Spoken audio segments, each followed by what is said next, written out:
Hi viewers. So today's topic is phylum Echinodermata.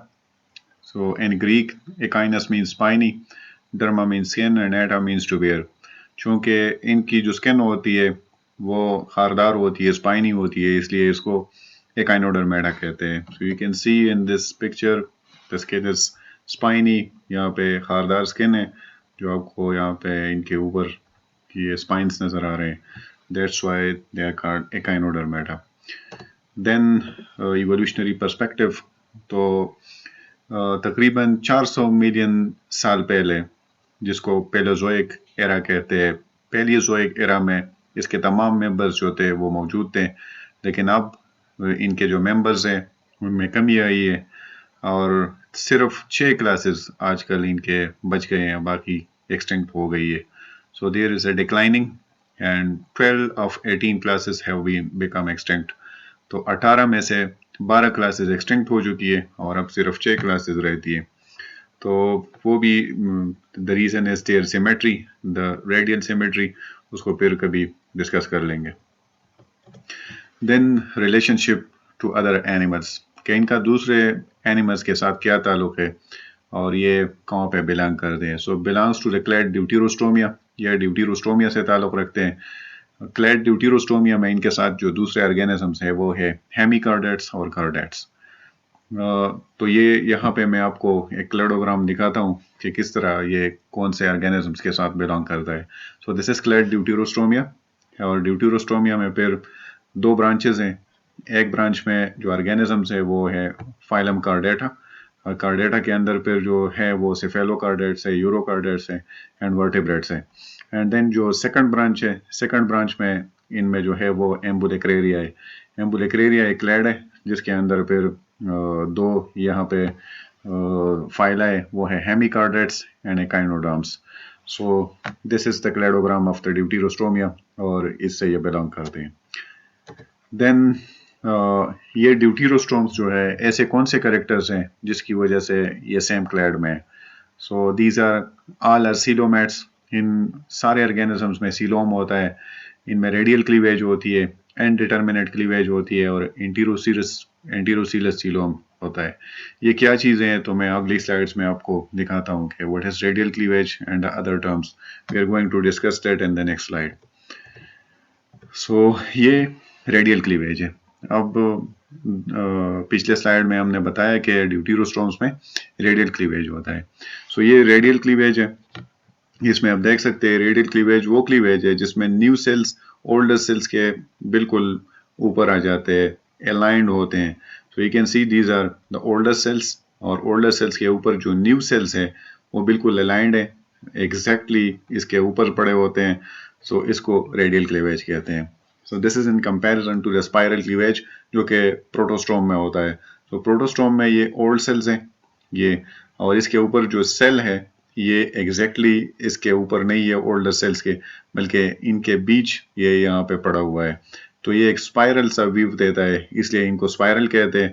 और जो radial cleavage है इसमें new cells exactly older cells के ऊपर होते हैं, इसलिए इनको रेडियल क्लीवेज कहते हैं. Another thing is indeterminate cleavage. So indeterminate cleavage, इसमें जो बात है वो ये है कि यहाँ पे जो पहले दो सेल्स बनते हैं, सो ये सेल्स इनकी फैट डिटर्मिनेशन नहीं होती, मतलब इनका फ्यूचर डिसाइडेड नहीं होता. ये पता नहीं चलता कि इनसे बॉडी की कौन सी ऑर्गन, कौन सा स्ट्रक्चर बनेगा. इसमें हर एक cell can give rise to whole organism, इससे सारा ऑर्गेनिज्म बन सकता है. ऐसे सेल्स को टोटीपोटेंट सेल्स भी कहते हैं, जिसमें सारे ऑर्गेनिज्म को बनाने का इसमें पोटेंशियल होता है.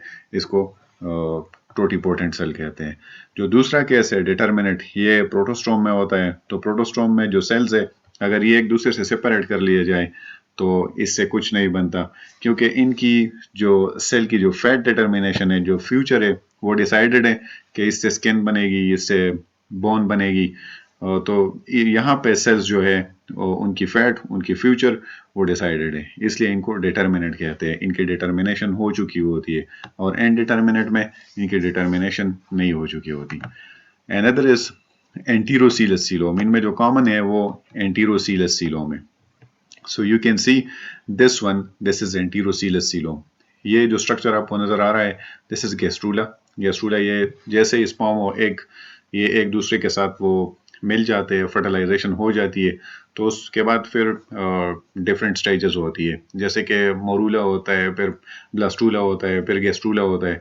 तो ये गैस्ट्रूला स्टेज है, इसमें जो आपको लेयर्स नज़र आ रही हैं, so the outer one is ectoderm, और ये जो येलो आपको नज़र आ रहा है, so this is the endoderm, और ये जो बीच में आपको स्पेस नज़र आ रहा है, दिस इज़ ए ब्लास्टोसील। और यहाँ पे जो ओपनिंग है ये इसको आर्केंट्रॉन कहते हैं, और बाहर जो ओपनिंग है this one is cardless blastopore. तो यहाँ पे जो सीलोम बन रहा है, यहाँ आप देख सकते हैं the outer one is ectoderm and the inner one is endoderm, मतलब 2 लेयर्स बन चुकी है, लेकिन तीसरा जो लेयर है मेसोडर्म वो यहाँ पे नहीं बना हुआ है। तो इसको बनाने के लिए जो मैकेनिज्म है that is out pocketing of the endoderm. ये जो रेड आपको नजर आ रही है, so these are out pockets जो अभी एंडोडर्म से बन रही है। ये अभी मजीद बढ़ के यहाँ पे फिर रिंग्स बनाते हैं, ये रिंग्स हैं, और ये और जब बढ़ जाते हैं तो यहाँ पे ये फिर सीलोम बनाते हैं। लेकिन coelom, this is a space between the mesodermal lines. ये यहाँ पे भी ये मेसोडर्मल लाइन है, आउटर साइड पे भी मेसोडर्मल लाइन है, और बीच में जो स्पेस है दिस इज सीलोम। तो ट्रू सीलोम हम इस तरह डिफाइन करते हैं कि the coelom which forms between या विद इन द मेसोडर्म, जो बिल्कुल मेसोडर्म के अंदर होता है, जिसका अंदरूनी लेयर भी मेसोडर्म होता है और बाहर का लेयर भी मेसोडर्म होता है। So this is the coelom, इसको एंटीरोसीलस सीलोम कहते हैं। दूसरा जो शेजोसीलस सीलोम है वो आज हमारे टॉपिक का हिस्सा नहीं है, फिर कभी इसको डिस्कस कर लेंगे। So these are the characteristics that they combine the deuterostomes, और जिसकी वजह से इनको ड्यूटेरोस्टोम कहते हैं। देन आगे जाके डिस्कस करते हैं कि एम्बुलेक्रेरिया क्या है। जिस तरह हमने पढ़ा कि ड्यूटेरोस्टोमिया में के अंदर एक क्लेड है जिसको एम्बुलेक्रेरिया कहते हैं, और एम्बुलेक्रेरिया में फिर क्लोजली रिलेटेड जो ऑर्गेनिजम्स है वो हेमिकार्डेट्स है और एकाइनोडर्म्स है। सो यू कैन सी कि क्यों इन दोनों को एक दूसरे के साथ रखा गया है, क्यों एक दूसरे के ये बिल्कुल करीब है। This is due to the similarity in Hox genes, ribosomal RNA and mitochondrial DNA.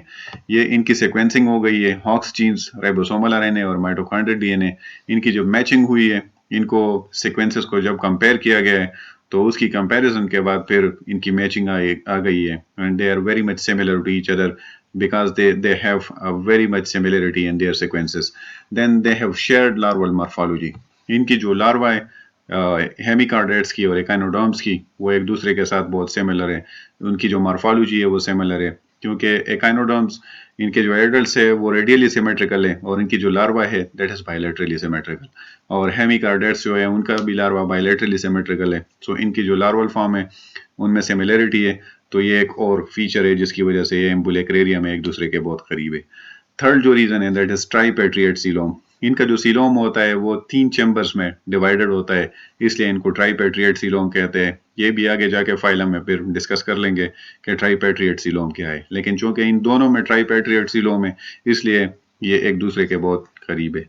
Another is echinoderms are evolved from bilaterally symmetrical organisms because of the bilateral larval and extinct forms.